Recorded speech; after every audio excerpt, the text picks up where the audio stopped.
Bom dia, tudo bem? Vamos estudar a lição da Escola Sabatina. Hoje é quarta-feira, 11 de junho, e o tema é Amã e Satanás. Quem foi Amã?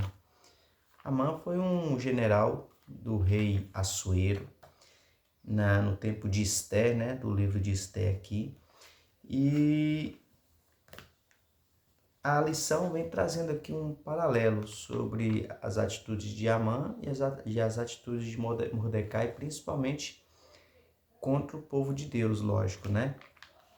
E aqui, já na introdução da lição, diz assim, na história de Esté conhecemos Amã, que tinha sede de posição e poder. Ele recebe grande destaque no império acima de todos os outros oficiais. E aí, a lição vem trazendo para a gente aqui um paralelo dele com Satanás, dizendo também que Satanás, antes de ser o adversário, né, era um anjo muito exaltado também, muito reconhecido, né? A Bíblia diz que ele era um querubim da guarda ungido, sobre as pedras preciosas andavas, né? Então, assim, demonstrando a importância de Lúcifer na hierarquia ali dos anjos, né, no reino celestial. E no comentário da lição, ainda diz, Cristo veio para redimir o mundo e reivindicá-lo como seu, e ele fez isso como um de nós. Jesus é o nosso parente resgatador, e o preço que ele pagou para redimir o mundo foi extremamente alto, né? Se referindo ao resgatador, aqui se referindo à história ainda de ontem, lá em relação a Boaz, no livro de Ruth e tal, né?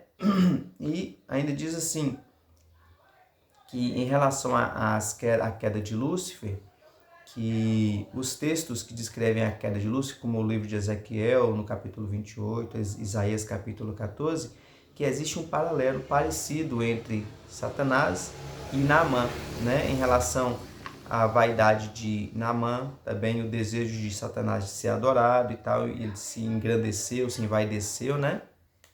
Então existem alguns paralelos ali. Deu um pause aqui para diminuir o barulho da rua. Bom, e no livro do Apocalipse vemos que a cobiça de Satanás pode ser por poder e adoração levará este mundo à crise final. Seus enganos convencerão o mundo a se maravilhar diante da besta e segui-la, como está em Apocalipse capítulo 3, a partir dali do verso 3, né? E serão relativamente poucas as exceções notáveis que se recusarão a adorar o inimigo. E continua dizendo aqui que com essas poucas exceções, né? Essas poucas pessoas que se recusarão a adorar ao inimigo, ele vai recorrer à força. Bom, Amã, que era um general ali do rei Assuero, ele começou a receber muito destaque entre os demais generais, a ponto do rei Assuero autorizar que todas as pessoas que o encontrasse se prostrasse perante ele. E a gente sabe que essa questão de prostrar, ela tem alguns sentidos, às vezes é respeito, às vezes em relação à adoração, né? E na história aqui do livro de Esté, Mordecai, que era do povo judeu, ele se recusa a se prostrar perante Amã. Então, essa atitude aqui de Mordecai pode ser entendida como se recusar a adorar Amã. E as pessoas, assim como os amigos de Daniel, Sadraque, Mesaque e Abednego, que não adoraram a imagem de ouro feita pelo rei, as outras pessoas cochicharam no ouvido de Mordecai, de Amã, dizendo, olha, tem um homem aí que não te adora, ele não se prostra. E ele faz isso e ainda diz que não faz porque é judeu. Então, a raiva, o ódio de Amã não foi apenas por Mordecai, foi contra todo o povo judeu, a ponto dele fazer uma artimanha ali com o rei para que ele pudesse eliminar todo o povo judeu, todos aqueles que não o adoravam, né? Então veja bem, esse paralelo, esse acontecido ali no livro de Esther, no capítulo 3 em especial, ele tem um paralelo interessante com o livro do Apocalipse. Por quê? No capítulo 12 diz, primeiro, numa primeira parte do capítulo 12, surge uma mulher vestida de sol, com a lua debaixo dos pés e tal, se referindo ao povo de Deus. A partir do verso 7, há uma batalha no céu, onde Satanás luta com Miguel, com Jesus Cristo, né? E Satanás é expulso do céu com seus anjos, e ele vem para a terra e ele começa a perseguir o povo de Deus aqui. E quem é o povo de Deus? São os que guardam os mandamentos de Deus, né? E têm a fé em Jesus. E no capítulo 13, surge uma besta do mar. E essa besta perseguia também o povo de Deus, né? E fazia todas aquelas atrocidades e tal. Só que ela recebe uma ferida mortal. E a partir da segunda parte do capítulo 13, se não me engano, a partir do verso 11, surge uma outra besta da terra. E essa outra besta que surge da terra, ela faz uma imagem que representaria aquela primeira besta que recebeu a ferida mortal. E todas as pessoas da terra deveriam adorar aquela imagem. Ou seja, adorando a imagem, adorariam a besta. E quem não adorasse a imagem, seria perseguido até a morte, né? Então, tem esse paralelo que, no fim dos tempos, como mencionado aqui na introdução da lição, é que apenas algumas exceções notáveis se recusarão a adorar a imagem da besta e serão perseguidas. Então, assim como apenas aqueles 3 não adoraram a imagem feita por Nabucodonosor, a imagem de ouro, poucas pessoas no tempo do fim se recusarão a adorar a imagem em homenagem à primeira besta, assim também como apenas Mordecai se recusou a adorar a Amã, né? Apesar de que, pela não adoração a Amã, todo o povo judeu foi perseguido ali, né? Ia ser morto. A gente vê aqui que Esther interviu e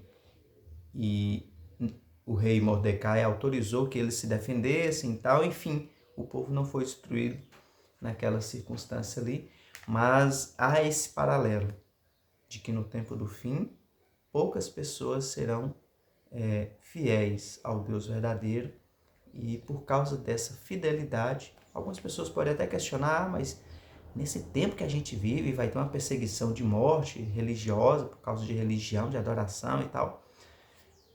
Se você tiver em mente que nós vivemos no grande conflito e que apesar da evolução dos povos, que apesar de a gente achar que isso é um absurdo, Satanás ainda está por trás de todo o mal que existe nesse mundo.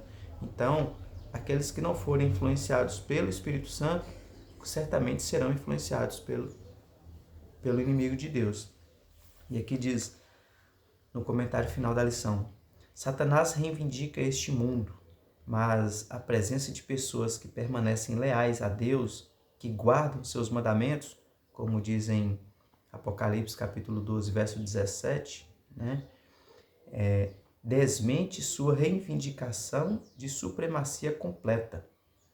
E aí Ellen White comenta aqui no livro Grande Conflito, página 511, como o sábado se tornou o ponto especial de controvérsia no cristianismo, a recusa persistente de uma pequena minoria em ceder à exigência popular fará com que essa minoria seja alvo de ódio universal.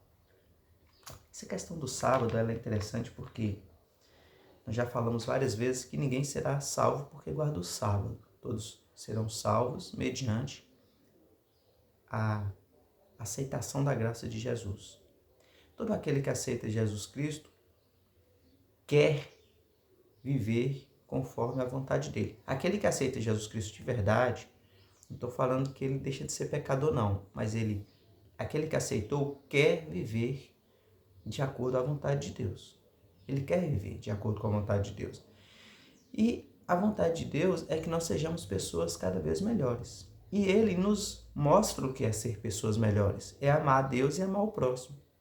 E nesse amar a Deus existem algumas coisas que nós devemos fazer que nos mostram que de fato nós devemos amar, como de fato podemos amar a Deus. Por exemplo, você pode dizer que ama a Deus acima de todas as coisas, mas você ter alguns deuses que você não considera Deus, né? Não considera que são deuses, mas que sempre estão entre você e o seu Deus que você diz amar, certo?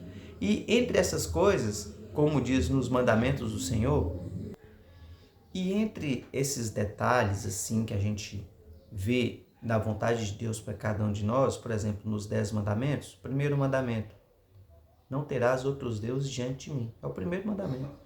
O segundo mandamento, não farás para ti imagens de escultura, nem as adorarás, nem lhe darás culto. O terceiro mandamento, não falar o nome de Deus em vão. A adoração a Deus é uma coisa séria. Você não pode confundir essa adoração a Deus com palavras vãs, certo? E o quarto mandamento, lembra-te do dia de sábado, porque Deus é o Criador. Lembra-te do dia de sábado, não farás nenhum trabalho, nem tu, nem o teu filho e tal, nem o teu animal, nem o forasteiro, das tuas portas para dentro e tal, porque em 6 dias fez o Senhor Deus os céus e a terra. Então, quer você goste ou não, o sábado serve para que nós declaremos ao mundo que Deus é o Criador. O inimigo de Deus quer dizer ao mundo que não houve Criador, que o mundo veio do nada, de uma explosão e tal. Então, existe um sentido na guarda do sábado, um sentido para que seja dessa forma, para que seja guardado. Mas um sentido maior do que esse é porque foi a vontade de Deus. Ele nos pediu isso. Ele nos pediu para que fosse dessa forma.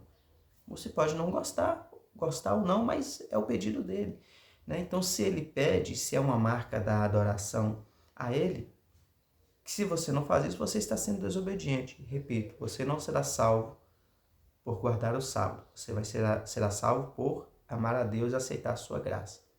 E os mandamentos continuam agora a partir do quinto mandamento em relação ao próximo, né?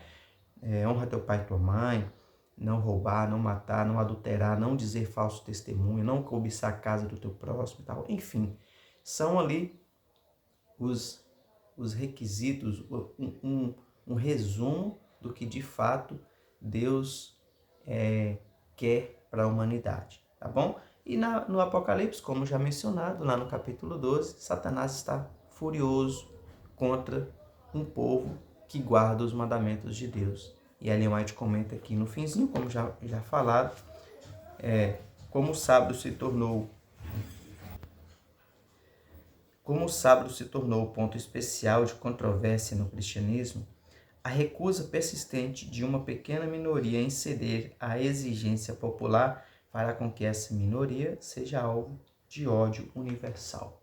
Eu espero que quando esse ponto chegar aqui, caso você não entenda dessa forma, que a gente explica, que a gente menciona, e não aceita que o sábado será um ponto controverso no tempo do fim, eu espero que quando essas coisas começarem a acontecer, que o Espírito Santo ainda esteja aqui, que Cristo ainda esteja intercedendo por você e por mim no Santuário Celestial, que você reconheça e que de fato entenda os planos de Deus para a sua vida, tá bom?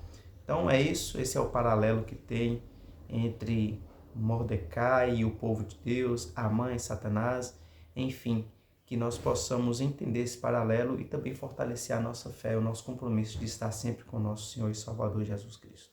Vamos orar? Senhor nosso Deus, grandioso Pai, louvamos o nome do Senhor por tua bondade e misericórdia, por mais um dia de vida, pelo ar, pelo alimento, pela saúde, por tudo que o Senhor faz por cada um de nós. Te agradecemos também por tua palavra, que nos mostra exemplos importantes de fidelidade a Ti, e te pedimos que o teu Santo Espírito nos ajude também a sermos fiéis. Dá-nos a tua graça, a tua bondade, a tua misericórdia. Te pedimos mais uma vez também pelo Rosinha, que o Senhor esteja ali na vida dele e dos familiares dele.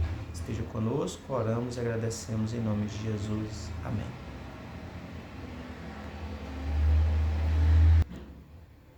Bom, então é isso. Bom dia para você, bom estudo. Se aprofunde na palavra de Deus a cada dia.